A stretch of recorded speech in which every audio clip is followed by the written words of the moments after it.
নমস্কার বন্ধুরা, রিনাস কিচেনে আপনাদের সকলকে স্বাগত জানাই। আশা করি আপনারা সকলে ভালো আছেন। আমি আজকে বানিয়ে নেব কাঁঠালের তরকারি।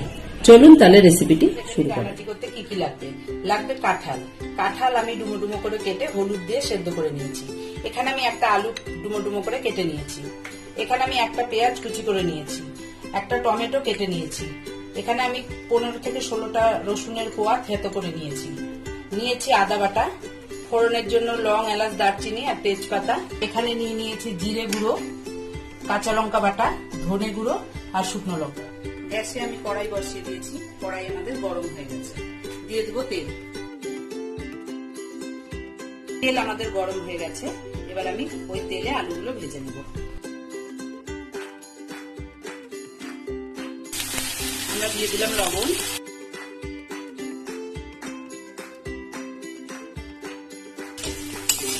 আলুটা আমাদের লাল করে ভাজা হয়ে গেছে। এবার আমরা তুলে নেব। ওই তেলেই আমরা কাঁঠাল দিয়ে কাঁঠালটাকেও ভেজে নেব।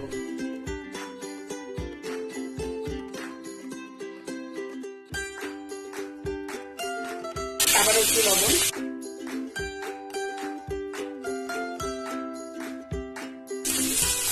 কাঁঠাল আমাদের ভাজা হয়ে গেছে। এবার আমরা কাঁঠালটা তুলে নেব। 2 চামচ তেল দিয়ে দিচ্ছি।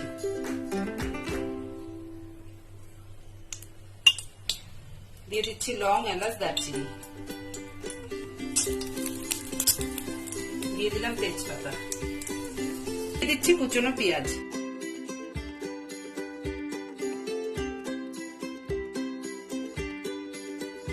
পেঁয়াজ আমাদের ভাজা হয়ে গেছে। আর আমি দিয়ে দিচ্ছি থেতো করে রাখা রসুন। রসুনটা দিয়ে আমরা কয়েক সেকেন্ড নাড়াচাড়া করে নেব।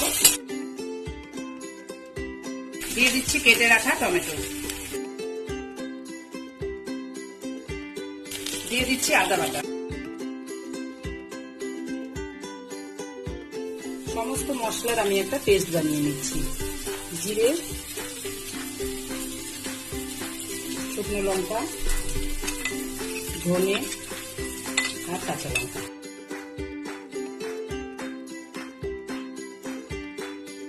দিয়ে দিচ্ছি হলুদ।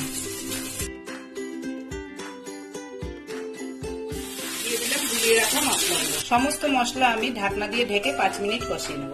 5 মিনিট পরে আমি ঢাকনাটা খুলে নিলাম। মিডিয়াম ফ্লেমে আমরা এবার মশলাটা কষিয়ে নেব।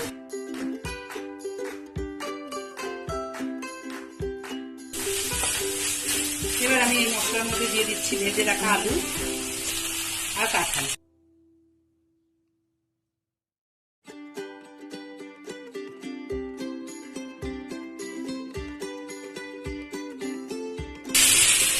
এবার আরো 2 মিনিট ঢাকনা দিয়ে এরপর আমরা ঢাকনাটা খুলে নিলাম।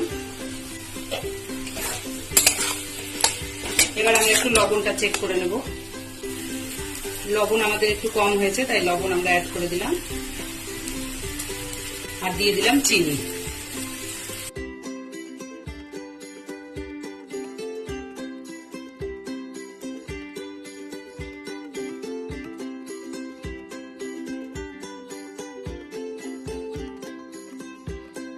মশলা আমাদের পুরো কষানো হয়ে গেছে। এবার দিয়ে দেবো আন্দাজ মতো ফুটিয়ে রাখা জল।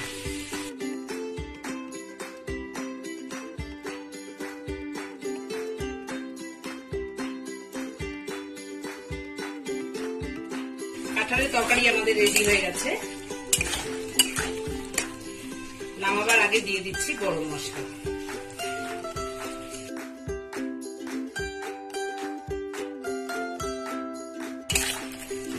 কাঁঠালের তরকারি আমাদের রেডি হয়ে গেছে। আপনারা অবশ্যই বাড়িতে ট্রাই করুন এবং আমাকে কমেন্ট বক্সে জানান। যদি আমার এই রেসিপিটি আপনাদের ভালো লেগে থাকে তাহলে আমার চ্যানেলটিকে লাইক এবং সাবস্ক্রাইব করুন এবং আমার সমস্ত নতুন নতুন রান্নার আপডেট পেতে পাশে থাকা বেল আইকনটি প্রেস করতে ভুলবেন না। নমস্কার।